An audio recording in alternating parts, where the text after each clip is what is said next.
보내셨습니까? 오늘 제목은 여호수아의 유언이라는 말을 제목으로 보고 싶습니다. 여러분들의 인생의 마지막 경점에 이르렀을 때 어떤 말로 그 후손들에게 남기겠습니까? 한마디 말로 정의를 해봐라 라고 하면 어떤 말을 남기시겠습니까?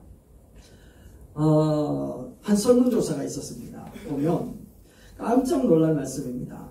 이 말씀 중에 어디에 집중을 해야 되는가 하면 내가 어른이 되면 교회에 나갈래 안 갈래? 라고 하는 설문조사를 했어요. 그랬더니 나오는 답이 엄청납니다. 상당수가 내가 어른이 되면 교회에 안 나가겠습니다 라고 대답합니다. 깜짝 놀라지 않네요. 그죠? 통계 수치를 놓으면서 우리 교회, 그러니까 우리 한국 교회의 현주소를 나타내는 것 같아요. 특별히 이제 이런 부분들 나오고 있습니다. 이런 상황 가운데 우리가 믿음을 어떻게 지켜야 되고, 그리고 또 우리 자녀들에게 이 믿음을 어떻게 전수하며 그들을 어떻게 보호할 수 있을까 하는 고민을 우리가 해야 된다는 겁니다. 전부 다 경험해서 아시겠지만 저 같은 경우에도 중고등학교 다닐 때 10수명이 다녔거든요. 그런데 지금 들려오는 소식은 목사 된 사람은 저밖에 없다라는 거예요. 교회 다닌다는 이야기를 듣는 사람도 한두 사람밖에 없다라는 게 현실의 모습입니다. 근데 앞으로는 더 할 거라는 거죠. 어떻게 하면 좋을까 고민을 하다가 그렇지, 문제는 우리 자녀들에게 있는 게 아니다. 문제는 오늘 우리들에게 있다. 그래서 우리들이 하나님을 인격적으로 만나고 또 주님과 친밀한 동행을 하며 내 삶의 전부가 주님이라고 하는 고백과 함께 주님을 사랑하는 마음으로 살아내기만 한다면 우리 자녀들도 그 모습을 보고 살아계신 하나님을 만날 수 있겠구나. 또 그리고 하나님이 그 믿음을 보고 따라오는 자녀들에게 특별한 역사를 나타낼 수 있겠구나 라고 하는 그런 기대치를 갖게 됐습니다. 여러분들은 어떻습니까? 자녀들에게 아무리 믿어라 이야기를 한들 내가 그런 삶의 모습으로 모델이 되지 않으면 아무리 효과가 없다 라는 것을 이야기합니다. 오늘 본문 말씀에 보면 여호수아가 자기의 후손들에게 동일하게 얘기를 합니다. 우리가 잘 아는 것처럼 여호수아 다음에 나오는 성경책이 뭡니까? 사사기. 이 사사기는 믿음의 선배들, 그러니까 조상들, 할아버지 때가 다 떠나고 난 다음에 나타나는 기록이 사사기의 모습입니다. 엉망진창이 될 거예요. 그렇게 되어진 이유가 어디에 있느냐 라고 하는 것을 찾아본다면 이 여호수아가 정말 간절하게 고백했던 마지막 한마디 이 유언을 그들이 지키지 못했구나 라고 하는 것으로 그 이유를 찾을 수가 있습니다. 여호수아가 마지막 순간이 되었을 때 유언으로 남깁니다. 가나안을 정복했던 용장이잖아요. 믿음의 용사잖아요. 그렇기 때문에 그가 마지막으로 자녀들에게 남길 것은 얘들아, 큰 비전, boys be ambitious, girls be ambitious, everybody ambitious 이렇게 했어야지 되는데 그런 말을 하지 않고 단순히 뭐라고 이야기하는가 하면 이렇게 이야기합니다. 하나님을 가까이 해라. 너희 하나님을 사랑해라 라고 이야기합니다. 따라 합시다. 시작. 하나님을 가까이 해라. 너희 하나님 여호와를 사랑해라. 왜 그랬을까요? 왜 그랬을까? 여호수아는 가나안 정복의 모든 승리가 이스라엘이 가지고 있는 케파, 자기의 능력으로 되어진 것이 아니라는 것을 알았기 때문에 그래요. 그들이 가나안 땅을 점령했던 모든 힘은 하나님으로부터 왔다라는 사실을 너무나도 분명하고 알고 있었기 때문에 그래요. 그래서 3절에 이렇게 얘기를 합니다. 같이 한번 읽어볼까요? 안 나오죠. 3절에 보면 하나님이 당신의 편이 되어 싸우셨습니다. 그리고 5절에도 보면 당신의 하나님이 친히 당신들 앞에서 그들을 마저 쫓아내실 것입니다 라고 이야기를 하고 10절 말씀에 이렇게 얘기를 하는 거예요. 같이 한번 읽어봅시다. 시작. 너희 중 한 사람이 천명을 쫓으리니 이는 너희의 하나님 여호와가 그가 너희에게 말씀하신 것 같이 너희를 위하여 싸우시리라. 할렐루야. 믿습니까? 우리들의 싸움은 혈과 육에 대한 부분들이 아니라 공중의 권세 잡은 영적인 싸움인 줄로 믿습니다. 그래서 우리 대장 대신 주님께서 친히 싸우고 계시는 줄로 믿습니다. 여호수아는 사실 전쟁의 최전방에 서서 싸웠어요. 그죠? 이스라엘 백성들이 그렇게 싸웠는데 그가 고백하기를 그거를 뭐라고 이야기를 하는가 하면 하나님이 직접 싸웠다라고 이렇게 고백을 합니다. 희한하지 않습니까? 그렇게 고백을 합니다. 자기가 직접 싸웠는데. 이런 고백이 율법적인 준수나 종교적인 그런 행위를 통하여서 우리가 하나님이 역사하셨다라는 것을 안 것이 아니라 그는 피부로 느꼈다라는 거예요. 몸소 느꼈다라는 거예요. 생생하게 체험을 했다라는 것을 이야기하고 있단 말이죠. 왜냐하면 요수아가 모세 다음으로 리더가 되었을 때 덜덜덜덜 떨었다고 요수아 1장에서 얘기를 했잖아요. 그때 하나님이 나타나서 뭐라고 이야기하는가 하면 야 겁내지 마라. 당당해라. 네가 싸우는 게 아니라 내가 심히 싸울 거다. 너는 네 입의 말을 떠나지 말고 너는 나만 바라봐 라고 말씀하셨잖아요. 그랬을 때 이 약속대로 하나님이 여호수아의 삶 속에서 가나안 땅의 모든 것을 다 정복하게 만들어 주셨다라는 거죠. 그러니까 그의 시작을 알았고 지금 마지막을 알고 있기 때문에 그래요. 그래서 자기 인생의 모든 영광은 하나님의 약속으로부터 시작되었고 그 약속이 성취되었구나 라고 고백하고 있다는 겁니다. 그래서 여호수아는 앞으로 하나님이 우리와 함께 하면 된다. 아까 찬양했잖아요. 하나님을 만나면 끝난 것이다. 끝난 것이다. 끝장났다는 거죠. 이긴다는 것 아닙니까? 하나님의 율법을 철저히 지켜라. 우상숭배를 멀리 해라. 당부하고 있죠. 26절 말씀해 보세요. 이렇게 얘기합니다. 그러므로 너희는 힘써 모세의 율법책 기록한 다 지켜 행하라. 그러면서 여호수아는 멈추지 않고 더 깊은 차원의 유언을 했단 말이죠. 어떤 말씀이었습니까? 8절 말씀, 11절 말씀에 나오는 것처럼 이렇게 얘기를 했단 말이죠. 다시 한번 읽어볼까요? 시작. 오직 너희의 하나님 여호와께서 가까이 하기를 오늘까지 행한 것 같이 해라. 하나님은 어떻게? 가까이 해라. 그리고 두 번째는요. 스스로 조심하여 너희 하나님 여호와를 사랑하라. 여러분 하나님과 가까이 하기를 주의 이름으로 축원합니다. 주님을 사랑하기를 주의 이름으로 축원합니다. 여호수아는 이게 본질인 것을 알았습니다. 아, 하나님을 가까이 해야 되는구나. 아, 하나님을 사랑해야 되는구나 라는 것을 알았단 말이죠. 실제로 창세기에서부터 계시록까지 여러분들이 다 읽고 계시겠지만 그 속에서 하나님이 보여주시고자 하는 게 무엇인가 하면 특별히 아브라함을 부르셨을 때에 당신이 의도하는 바가 있다라는 거예요. 하나님이 아브라함을 부를 때 갈 바를 알게끔 해서 부르셨을까요? 갈 바를 모르는 가운데 아브라함을 부르셨을까요?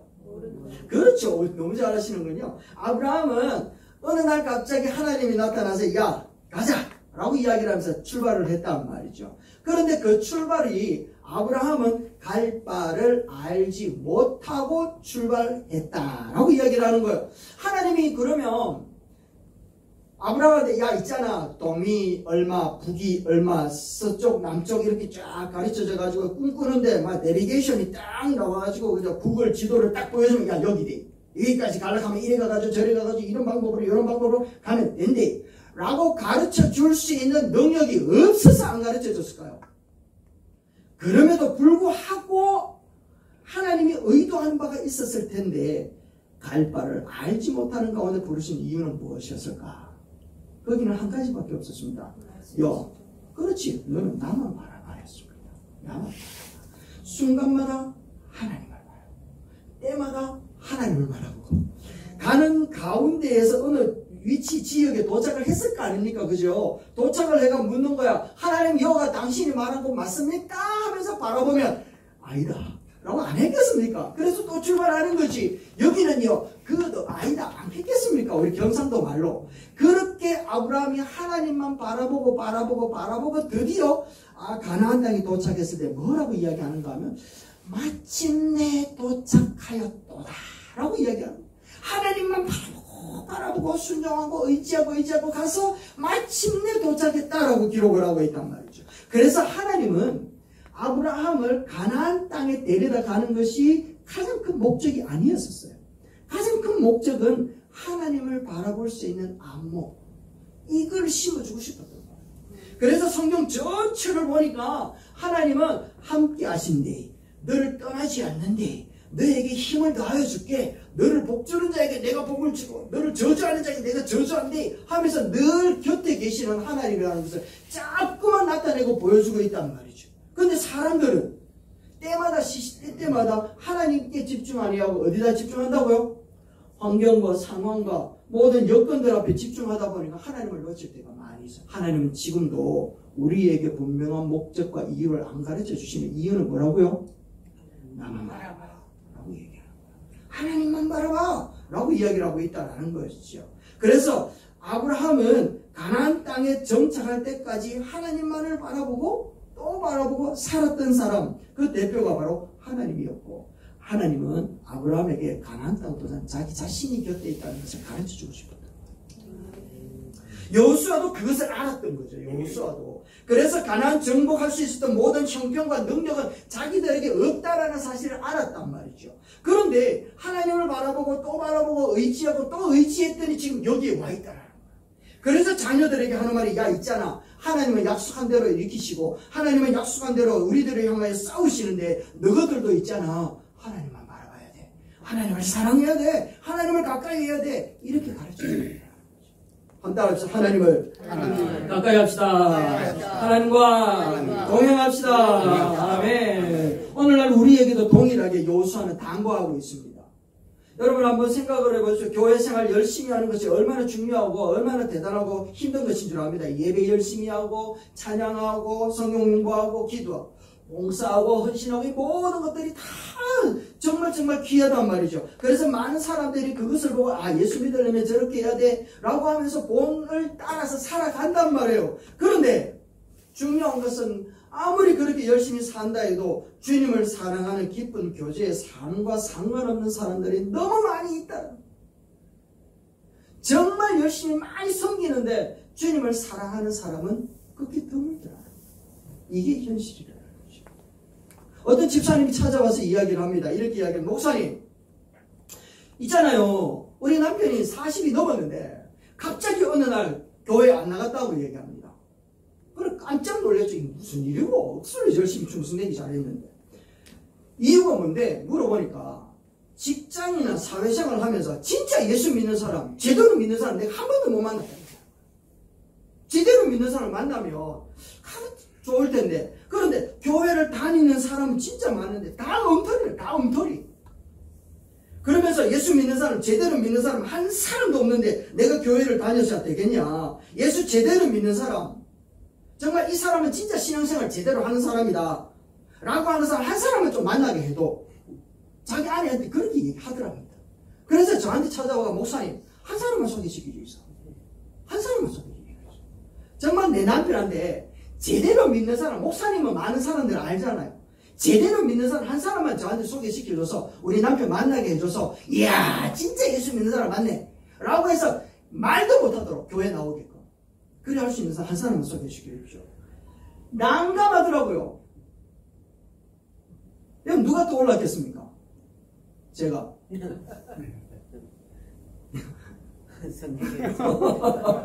여러분 저요 라고 해야지. 이때 제가 있잖아요 라고 얘기해야지. 목사님 그것도 몰랐습니까? 제가 여기 있다니까 이렇게 얘기해야지. 이사야 지금 내가 여기 있사오니 나를 보냈어 이런 나와야지. 뭔가 공장이 맞지. 가만히 날 수만 묻잖아 묻잖아 이 말입니다. 근데 좀 우스갯소리였지만 그 말을 들어서 와 진짜 난감하더라고. 여러분 안 그렇습니까? 여러분에게 만약 그런 분이 찾아와서 집사님, 장로님, 권사님 딱 한 사람만 죄송합니다. 그럼 목사님 한 사람만 소개시켜주세요. 그럼 배 목사가 떠오르겠나? 이런 생각 한번 해봤거든요. 아무도 아멘 안 해요. 감사합니다. 이제라도 아멘이 나오니까 엎드려서 절 받아서라도 기분 좋긴 좋습니다만 심각한 문제라는 거죠. 실제로 진짜 예수 믿는 사람 보기 너무 어렵다. 왜 이렇게 했을까? 왜 이토록 죄송합니다. 가짜가 되었을까? 가짜는 아닌데 가짜처럼 살까? 이유는 한 가지잖아요. 여호수아가 이야기하는 게 그 말이라는 겁니다. 우리가 주님을 믿기는 믿는데 눈에 보이지 않는 주님보다는 눈앞에 있는 세상과 욕망과 그 모든 것에 우리의 시선을 빼앗겨버려요.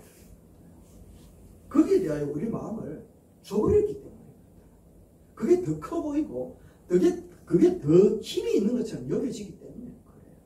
그래서 하나님을 향하여 우리의 믿음을 더 분명하고 더 집중하기 데 힘을 쏟기보다는 어디를 찾아가요? 은행을 찾아가요. 어디 찾아가요? 점쟁이를 찾아가요. 어디를 찾아가요? 엉뚱하게 찾아가요.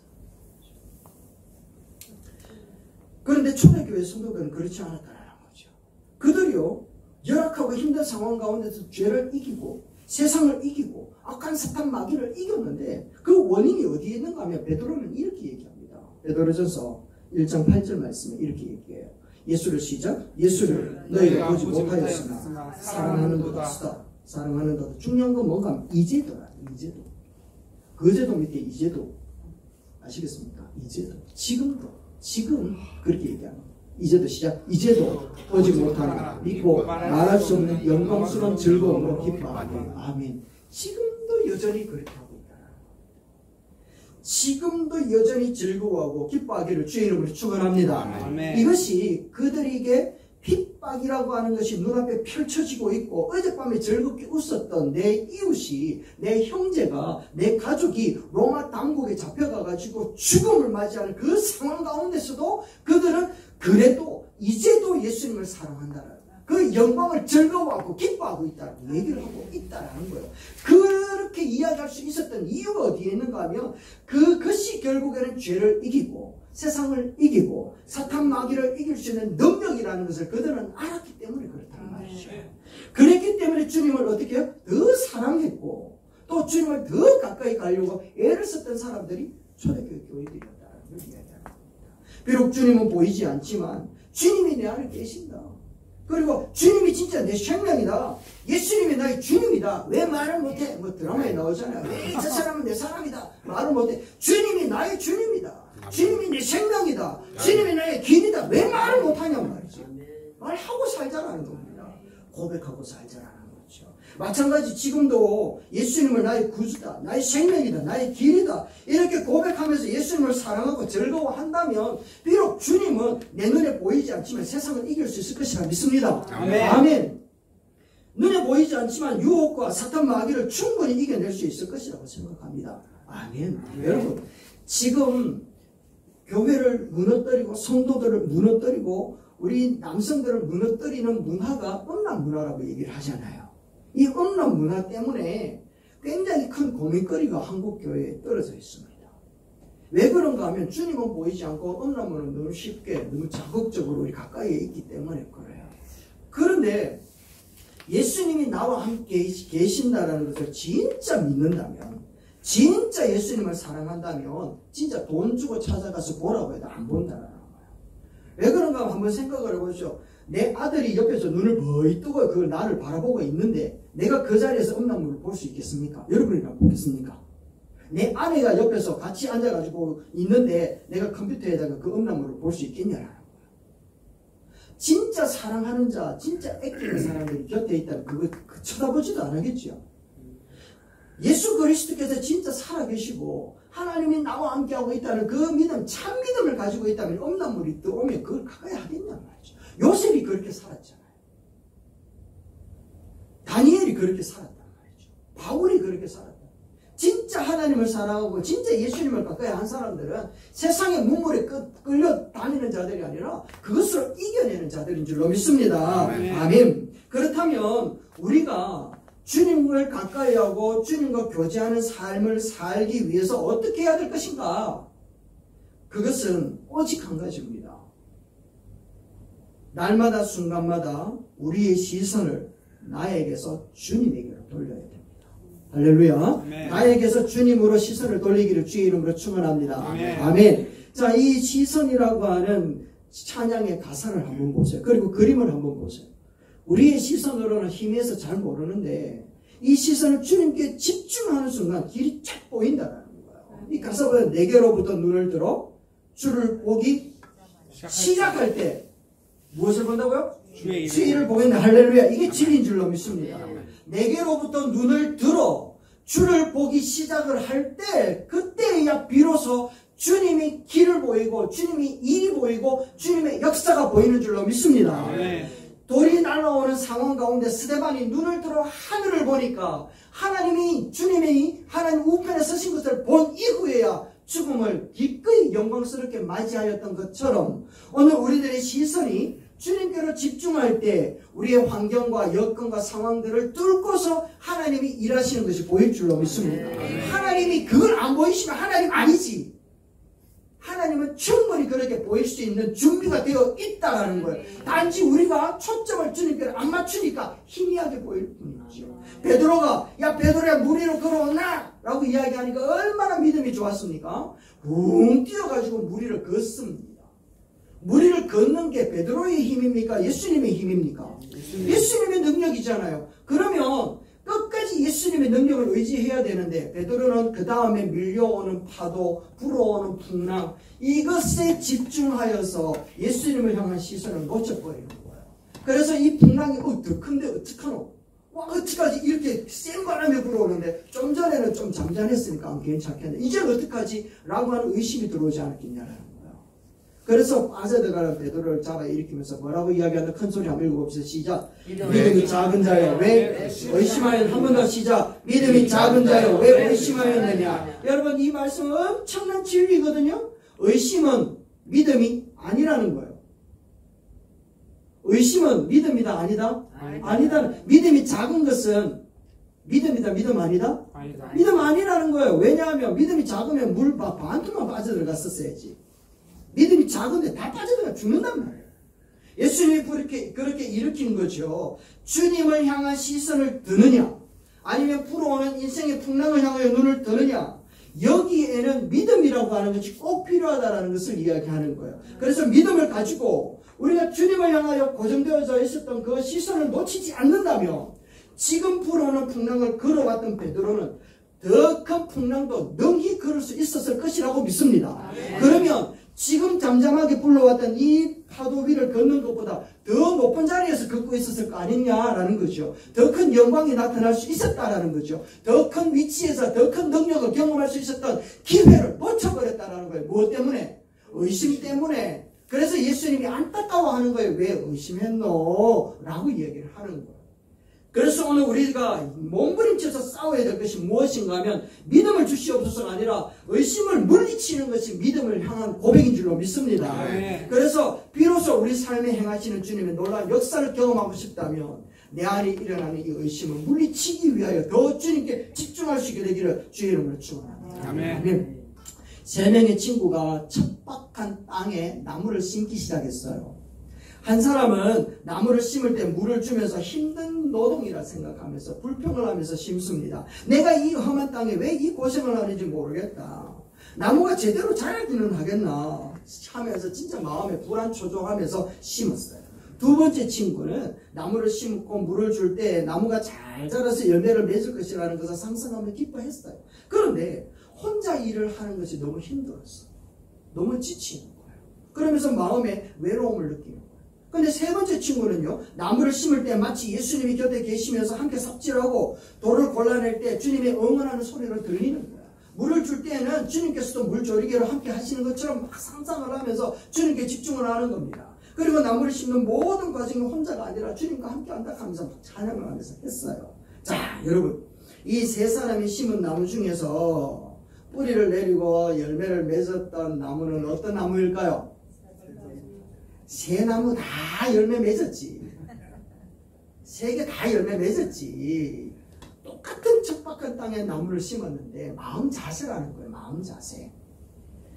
이 세 사람도 모두 훌륭하게 나무가 자라졌고 열매가 맺혔다라는 것을 보고 자기의 삶에 대해서 되게 감사했을 거예요. 그런데 세 번째 사람은 달랐을 거라는 겁니다. 역시 하나님. 역시 하나님을 함께 하셔. 그리고 또 다음에 나무를 심으러 가자. 척박한 땅에 나무를 심으러 가자. 라고 하는 콜링이 왔을 때 첫 번째, 두 번째, 세 번째. 여러분이라면 어떤 사람이 그래요, 아멘하고 순종할 수 있었을까요?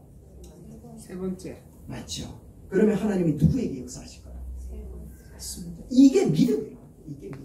만약에 이 세 그루의 나무가 다 뿌리가 썩고 나무가 다 말랐다 하면 첫 번째 사람은요, 자기의 모든 불평대로 되었기 때문에 이 사람은 모든 삶을 부정하고 불평했을 거예요.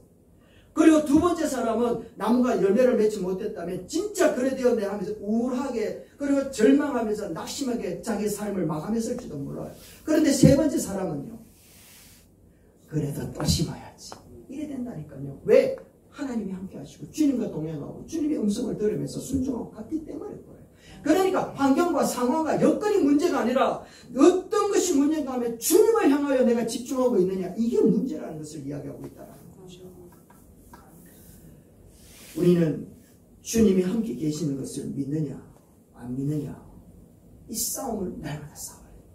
싸울 수 있겠습니까? 그리고 주님을 그래서 주님은 날마다 초청해야 되는 겁니다. 주님 하루를 시작할 때 작은 결정을 내릴 때 어려움을 직면했을 때 주님 저와 함께 계시지요. 주님 이런 고백을 하시게 되길 주의 이름으로 축원합니다. 주님을 향하여 시선을 집중하고 나의 식탁에 주님을 모셔드리고 또 가정의 대화 속에 주님을 모셔드리고 그리고 우리 직장 생활 가운데 주님을 초청해야 된다. 주님 죄의 유혹이 찾아왔을 때 주님 나와 동행하여 주옵소서. 이것을 끊어내면 소원해가 막심합니다. 그러나 주님이 뜻이라면 눈물을 흘리면서 이 험난한 길을 감내하겠습니다 하며 걸어가는 그 사람을 우리 주님이 가만히 보시겠습니까? 그게 우리의 믿음입니다. 우리에게 사랑을 주신 하나님의 은사고 은혜의 능력일까요? 우리 주님을 위한 자리를 내어놓을 때 죄를 이기는 힘을 더하시고 우리의 의지가 아니라 주님의 임재하심을 통하여 우리의 믿음의 승리와 열매를 맺게 하실 줄로 믿습니다. 아멘. 우리 교회가 우리 성지교회가 비록 작지만 주님의 말씀을 의지하여 주님을 통하여서 살아가기로 다짐하는 한 사람만 있다면 여러분 거기에 주님이 역사하시는 아멘. 결론입니다. 주님은 십자가에서 우리의 죄를 대속하여서 모든 죄와 모든 허물들 그리고 대가를 다 지불해 주셨잖아요. 그리고 우리에게 영생을 축복과 하나님의 사랑을 이미 선물로 다 주셨어요. 이보다 더 큰 은혜가 어디 있겠냐. 이 모든 엄청난 귀한 은혜를 받은 우리가 여호수아가 말했던 이 마지막 유언을 기억해야 됩니다. 날마다 주님과 가까이 해라. 날마다 주님을 사랑해라. 라고 하는 말을 기억하시기 주의 이름으로 축원합니다. 함따라 주님을 가까이 합시다. 주님을 사랑하여 갑시다.